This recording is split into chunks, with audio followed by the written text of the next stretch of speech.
wewe jiongeze, unajua kitu gani nimekuitia. Mtumishi. Bwana Yesu asifiwe. Amina, Bwana Yesu asifiwe. Kwema? Kwema. Dada, Bwana Yesu asifiwe. Amina. Ndio. Huyu ni mgeni?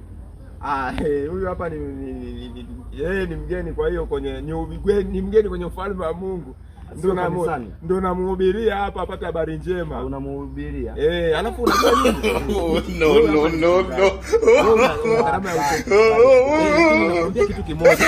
Wewe una karama ya uchungaji. Watu tuachie sisi mitaani. Wanatujua sana. Yaani sisi tunahubiri huku mtaani. Watu wanahubiri Mungu. Ngoja nimuone mchungaji. Wanampokea Yesu. Dada, karibu. Asante. Mtumishi. Nipo ndani hapo. Wai bana, material yatanipotea kichwani, material yatanipotea. Mtambulishe basi hata kwa mchungaji amjue kama ni mgeni. Anakuja. Haya, sawa.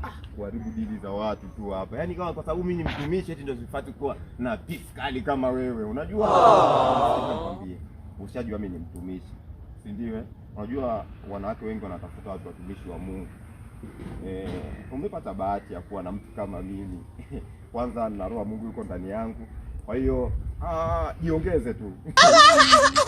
Umefurahi. Sasa mimi kwanza kabisa ninashukuru Mungu. Unafurahi ndio unasimama hapo unaniongelea mambo ya ajabu namna hiyo. Yule kwanza mpita msao unanihubiria ndio mobili unaonipa. Hakuna. Amina. Shindwa pepo. Toka pepo. Toka. Tumuombe yamepanda. Unaombeni. Toka. Toka pepo, toka mwenyewe. Hata mwenyewe. No.